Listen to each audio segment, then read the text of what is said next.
अस्सलाम वालेकुम स्टूडेंट्स, हम लोग अमीनो एसिड की क्लासिफिकेशन पढ़ेंगे आज। The classification of standard amino acids. This is the basic.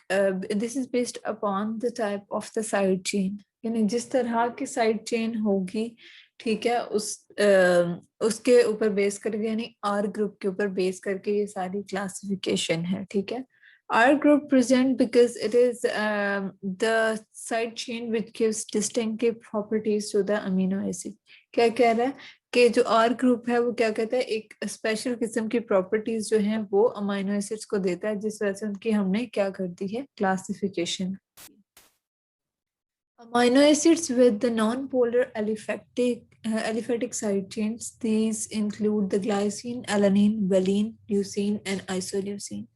अब क्या कह रहा है कि जिनके अंदर कोई भी non polar aliphatic side chain होगी उसको हम क्या बोलेंगे, उसको हमने नाम दिया है नॉन पोलर अमीनो एसिड्स का. अब ये इनके स्ट्रक्चर हैं. ग्लाइसिन का आपको स्ट्रक्चर्स करने की जरूरत नहीं है क्योंकि आपका इसके साथ कंसर्न नहीं है, ठीक है. तो आपने सिर्फ इनके नेम्स जो हैं वो याद कर लेने हैं.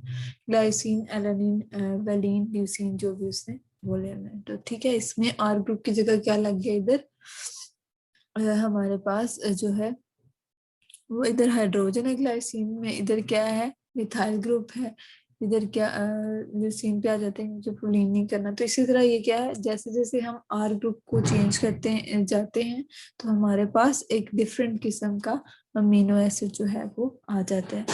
Aromatic amino acid with aromatic side chain, जिनके अंदर एरोमेटिक साइड चेन का क्या मतलब है कि जिसके अंदर बेंजीन रिंग जो है वो मौजूद होगा.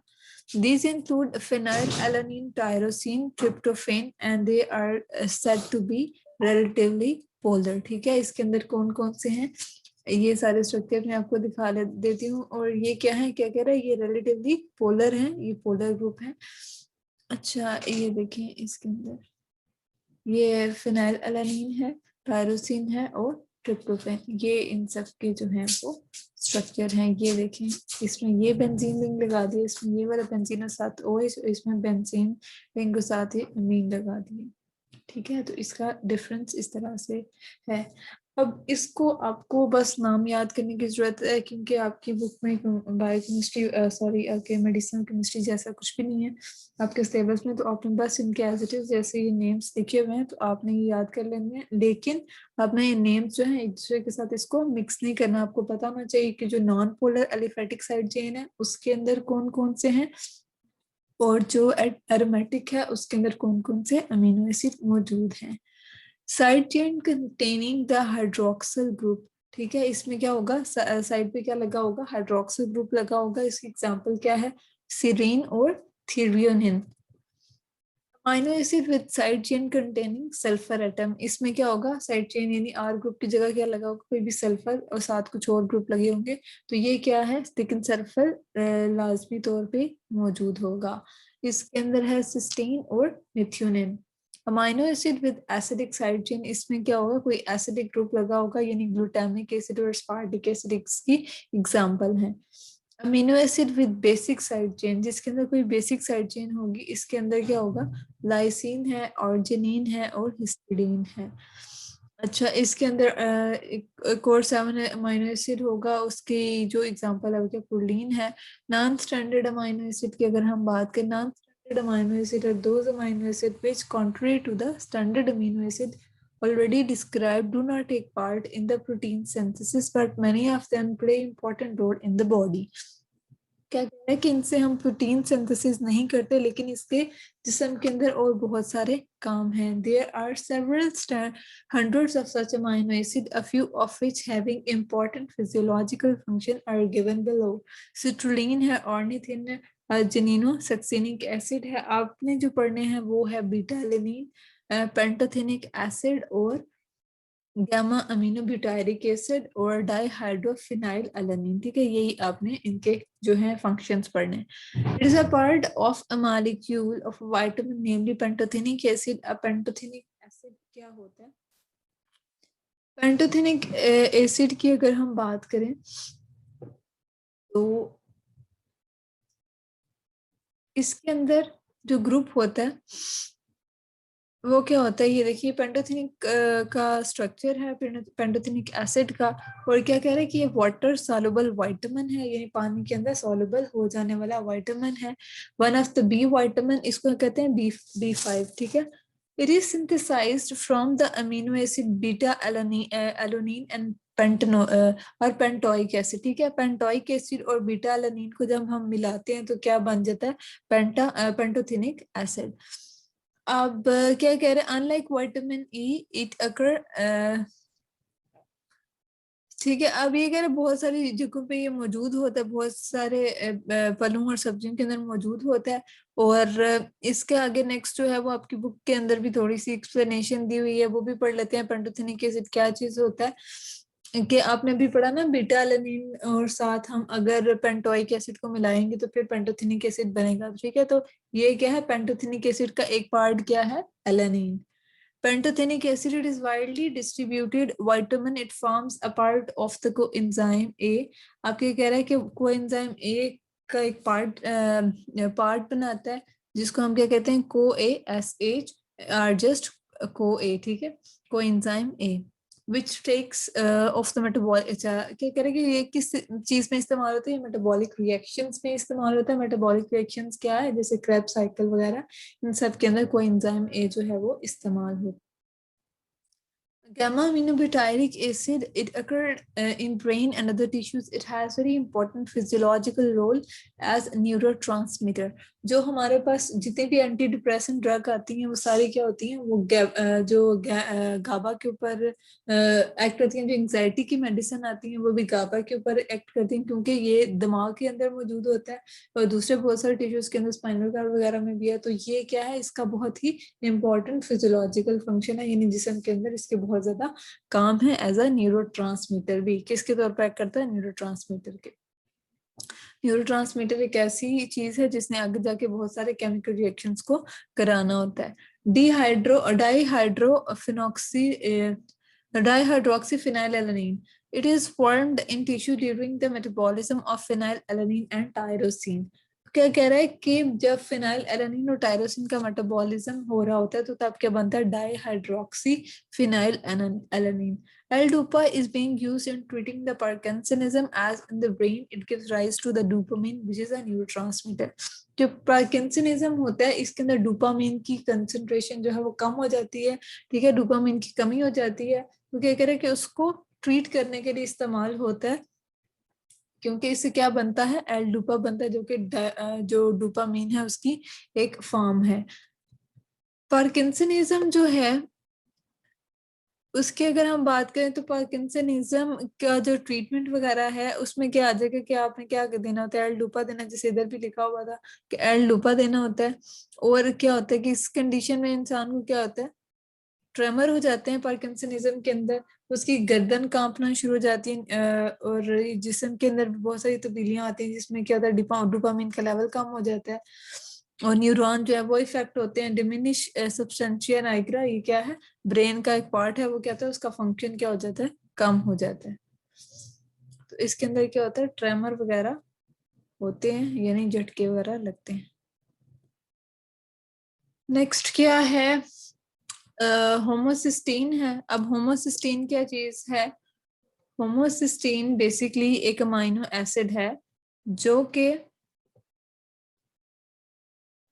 प्रोड्यूस होता है जब प्रोटीन टूटती हैं तो ये बनता है। High homocysteine level, so called hyper homocysteinemia, can contribute to the arterial damage and blood clots in your blood vessel. अब क्या कहता है कि अगर इसकी कंसंट्रेशन इस अमाइनो एसिड की ज्यादा हो जाएगी तो क्या हो जाएगा कि ब्लड क्लॉटिंग हो जाएगी, और जो हमारी आर्टरीज हैं वो क्या हो जाएंगी, डैमेज, यानी खून की जो नाली हैं उनमें तोड़फोड़ हो जाएगी।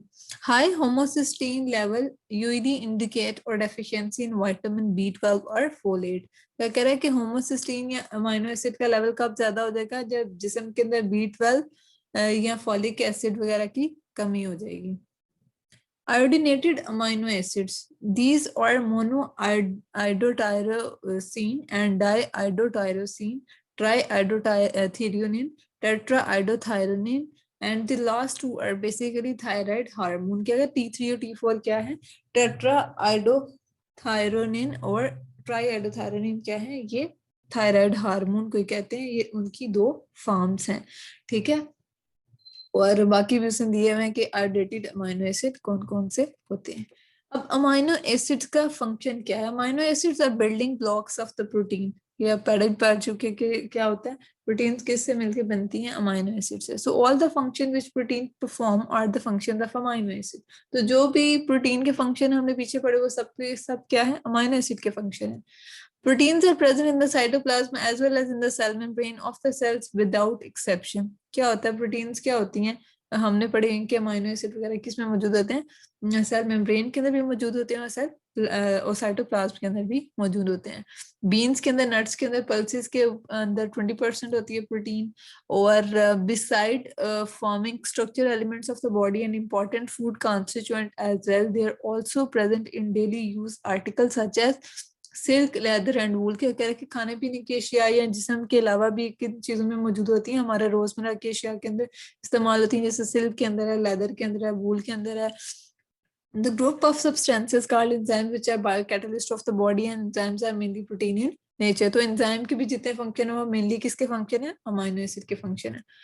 हार्मोनल इफेक्ट क्या है? Many of the hormones which regulate the chemical and other process और द बॉडी और also in the body are also protein in nature. क्योंकि हार्मोन जो है वो भी क्या है? कुछ ऐसे हैं जो कि प्रोटीन इन नेचर है। तो क्या कह रहा है कि हार्मोनल के भी जो भी इफेक्ट है वही क्या है? अमाइनो एसिड के काम है। और इनका काम क्या होता है कि कुछ केमिकल्स को जिस्म के अंदर रेगुलेट करते हैं, यानी उनकी मिकदार को कंट्रोल करते हैं। They play a role as hormone biosynthesis and to metabolism and for the tolerance of certain environmental stresses, ठीक है। जो नाइट्रोजन है उसके मेटाबॉलिज्म में, ठीक है, उसको तोड़ने में, और हार्मोन की बायोसिंथेसिस में, हार्मोन्स को बनाने में, और जो इन्वायरमेंट से जो भी स्ट्रेस वगैरह आ रहा होता है उससे लड़ने में मदद देते हैं। Protein store under salt stress condition in the plant. क्योंकि प्रोटीन जो है वो क्या होती है? वो स्टोर हो जाती है प्लांट्स के अंदर स्ट्रेस कंडीशंस के अंदर। प्रोटीन का स्ट्रक्चर क्या होता है? ये प्रोटीन का स्ट्रक्चर है, ठीक है। अब जब भी प्लांट के अंदर या तो खुराक की कमी है, पानी की कमी है, जो भी है, तो क्या होगा? प्रोटीन की जो मिकदार है वो क्या हो जाएगी? ज्यादा हो जाएगी। नेक्स्ट हमारा जो टॉपिक है वो है न्यूक्लिक एसिड का। बहुत इंपॉर्टेंट टॉपिक है और इंटरेस्टिंग भी। The nucleic acid were first demonstrated in the nuclei of pus cells. जो पास्ट सेल्स होते हैं, ठीक है, जो पीप वगैरह पड़ जाती है, उन पास्ट सेल के जो न्यूक्लियस था उससे मिला था इन 1869, ठीक है, ठीक है, 1869 में। एंड इन स्पर्म हेड, जो स्पर्म है उनके हेड्स के अंदर भी था। In 1872 by Swedish doctor Friedrich Miescher and named as nuclein. Friedrich Miescher ने जब इनको दरियाफ्त किया था तो इसने इनको क्या नाम दिया था? न्यूक्लियन का। Nucleic acids are present in every living cell as well as in the viruses and have been found to be essential substance of the genes and apparatus by which the genes act. क्या कह रहा है कि ये तमाम जानदारों के अंदर मौजूद होती हैं, वायरसेस के अंदर भी मौजूद होते हैं, और जो है ये जीन्स का बहुत इंपॉर्टेंट हिस्सा ये क्या करती हैं? इसके जरिए ही जो जीन्स है वो अपना काम करती हैं, यानी विरासत की जो जितनी भी खसूसियात हैं उसको अगली नस्ल में मुंतकिल करती हैं। अब 2 किस्म के न्यूक्लिक एसिड होते हैं, एक डीएनए होता है और एक आरएनए होता है। Component of nucleic acid. अब एक न्यूक्लिक एसिड के क्या क्या कंपोनेंट होते हैं? Both DNA and RNA are formed by joining together of a large number of nucleotide unit called mononucleotide. जो क्या कह रहा है कि जो डीएनए है और आरएनए वो दोनों किससे मिलते हैं? जब न्यूक्लियोटाइड्स की यूनिट्स यानी मोनोन्यूक्लियोटाइड मिलते हैं, ठीक है, तो तभी बनते हैं। Each of which is a nitrogenous base sugar phosphoric acid complex. इनका जो दूसरा नाम है वो क्या है? Nitrogenous base sugar phosphoric acid complex. यानी इसमें नाइट्रोजनस बेस है, शुगर है, फास्फोरिक एसिड, ये तीनों मिला के क्या बना देते हैं? एक न्यूक्लियोटाइड बना देते हैं। In other words nucleic acids are polynucleotide. क्या है? पॉली न्यूक्लियोटाइड, यानी इसमें बहुत सारे न्यूक्लियोटाइड मिलके क्या बना देते हैं? एक न्यूक्लिक एसिड। अच्छा, अब इसका एक दफा स्ट्रक्चर देख लेते हैं आरएनए का और डीएनए का कि क्या बात। ये देखिए डीएनए का स्ट्रक्चर है, ये आरएनए का स्ट्रक्चर है। डीएनए के अंदर ये देखिए डीएनए, अब इसको खोल के अंदर बताने लगा। ये देखिए ये जो है ना ये फॉस्फेट ग्रुप है, सॉरी ये जो है ये आपके पास शुगर है, और ये जो है नाइट्रोजनस बेस, और ये आपका फॉस्फेट ग्रुप लग गया। तो इसी तरह आरएनए है, आरएनए के अंदर भी क्या होगा कि इसके अंदर ये ग्रुप्स लगे हुए हैं, ठीक है। तो क्या कह रहा है कि ये दोनों क्या है, दोनों ही तीन चीजों से मिलकर बने हैं, शुगर से, और उसके बाद नाइट्रोजनस बेस से, और फास्फेट ग्रुप से। नाइट्रोजनस बेसिस दीज, और अब इसमें से एक कंपोनेंट के बारे में बताने लगे कि नाइट्रोजनस बेसिस क्या होती हैं। These are aromatic heterocyclic bases and include purine and pyrimidine derivatives. Purines, these include adenine and guanine, which are abbreviated as A and G respectively. ये आगे वीडियो में भी आपको मैं बता दूंगी कि ये क्या चीजें हैं। प्यूरिन क्या है, A और G को क्या कहते हैं, इसमें क्या क्या आती है, एडेनिन और guanine. Pyrimidines, these include cytosine, uracil, thiamine, and they are abbreviated as CUT. Mononucleotide, a nucleotide of phosphoric acid molecule forms an ester linkage with one of the hydroxyl group of the sugar of a nucleoside. इसमें क्या होता है, एक जो phosphoric acid molecule है वो क्या होता है, एक एस्टर लिंकेज बना देता है किसके साथ, hydroxyl group of a nucleoside. इन जो न्यूक्लियोसाइड है उसके हाइड्रोक्सिल ग्रुप के साथ एस्टर लिंकेज बना देता है। नेक्स्ट है न्यूक्लियोटाइड। न्यूक्लियोटाइड क्या है, इज अ न्यूक्लियोसाइड फास्फेट, यानी एक न्यूक्लियोसाइड के साथ आप फास्फेट ग्रुप बना दो तो क्या बन जाएगा, न्यूक्लियोटाइड। नेक्स्ट है nucleoside, the combination of nitrogenous base and 5 carbon sugar. अब देखो जो न्यूक्लियोसाइड और न्यूक्लियोटाइड का डिफरेंस है ये बहुत ज्यादा जो है वो पेपर में आता है। तो जो न्यूक्लियोसाइड है वो बेसिकली क्या होता है कि अगर हम शुगर को, ठीक है, प्लस हम इसमें ऐड कर दें किसको, नाइट्रोजनस बेस को, ठीक है, तो ये क्या बन जाता है, ये बनता है न्यूक्लियोसाइड, ठीक है, ये बन जाता है न्यूक्लियोसाइड। अच्छा, अब इसके अंदर अगर हम क्या मिला दें, हम एक फास्फेट ग्रुप को ऐड कर दें, ठीक है, अब एक फास्फेट ग्रुप इसके अंदर ऐड कर देगा तो ये क्या बना देगा, इसमें इसको क्या बोलेंगे, न्यूक्लियोटाइड, ठीक है। तो न्यूक्लियोसाइड के अंदर बेसिकली बस दो ही कंपोनेंट होते हैं, वो क्या क्या होता है, एक शुगर होती है और एक नाइट्रोजनस बेस होती है। लेकिन जो अगर हम इसके अंदर पेप्टाइड जो फास्फोरस ग्रुप है उसका एस्टर लिंकेज इसके साथ लगा देंगे तो क्या बन जाएगा, न्यूक्लियोटाइड, ठीक है। अच्छा, नेक्स्ट हमारे पास क्या है, some of the other biologically important nucleotides. Nucleotides which are not combined in nucleic acids are also found in tissues and they have important special functions. Some of these compounds are given below. अब क्या करें कि ऐसे nucleotides जो कि combine नहीं हो गए होते हैं न्यूक्लिक एसिड वो भी ठीक है। अब कुछ ऐसे भी हैं जो बायोलॉजिकली मौजूद होते हैं लेकिन उनके बहुत ज्यादा स्पेशल फंक्शन होते हैं। अब इसके अंदर क्या क्या आ जाते हैं उसने बताया हुआ है, एटीपी है, एडीपी है और एएमपी है। अब एटीपी के अंदर क्या कह रहा है, हाई एनर्जी फॉस्फेट बॉन्ड मौजूद होते हैं दो, ठीक है।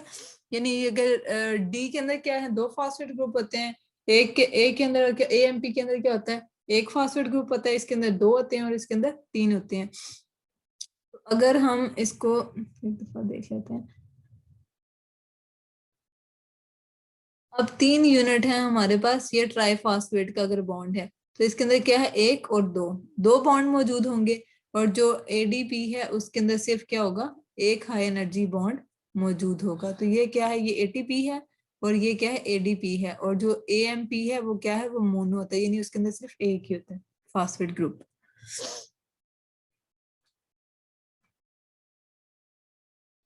अच्छा, नेक्स्ट क्या है हमारे पास,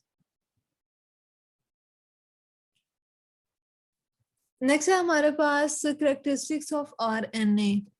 अगर हम आरएनए की बात कर रहे हैं, इसके पहले ना एक वीडियो देख लेते हैं फिर उससे समझ आ जाएगा। नेक्स्ट इसने एडीपी और एएमपी के अलावा क्या क्या बोला था, एनएडी है, एनएडीपी है और एफएडी है और कोएंजाइम ए है। ये भी क्या है, ये सारे क्या है, न्यूक्लियोटाइड्स हैं। और इनकी करेक्टरिस्टिक्स क्या क्या हैं आरएनए की और डीएनए की, इसके लिए पहले वीडियो देखेंगे फिर हम इसको एक दफा पढ़ भी लेंगे कि क्या क्या इन दोनों की कैरेक्टरिस्टिक्स हैं। अच्छा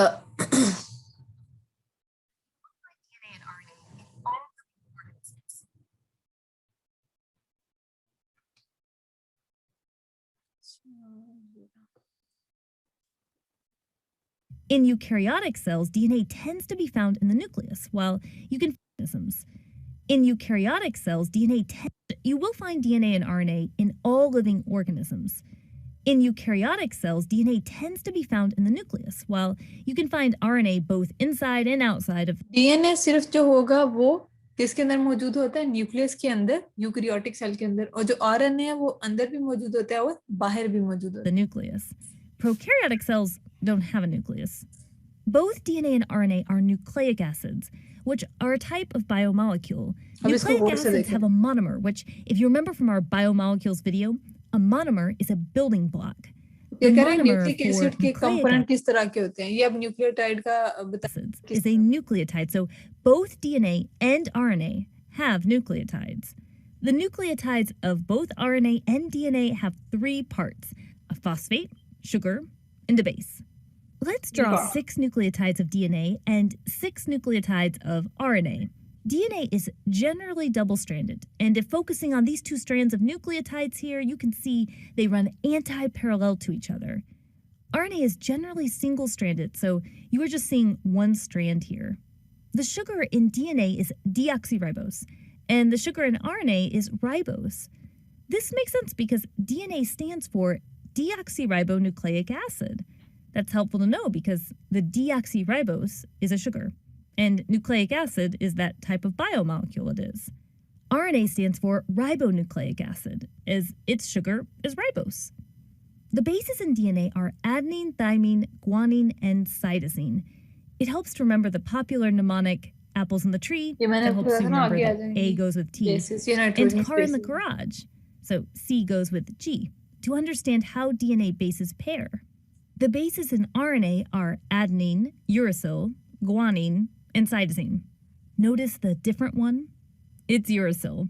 So you have to change that popular mnemonic device here. ठीक है, अब इधर यूरासिल जो है थायमिन की जगह आरएनए के अंदर क्या मौजूद होता है? Instead of apples in the tree, maybe the apples are under. Car in the garage still works though. We mentioned earlier that DNA codes for your traits, but it couldn't do that without RNA's help. In our protein synthesis video, we talk about 3 different. अच्छा, ये आपने difference देख लिया, अब एक दफा इसको पढ़ भी लेते हैं कि कैरेक्टरिस्टिक्स क्या है। नाइट्रोजनस बेस प्यूरिन्स, इसके अंदर क्या होता है? एडेनिन एंड गुआनिन, इसके अंदर भी एडेनिन और गुआनिन।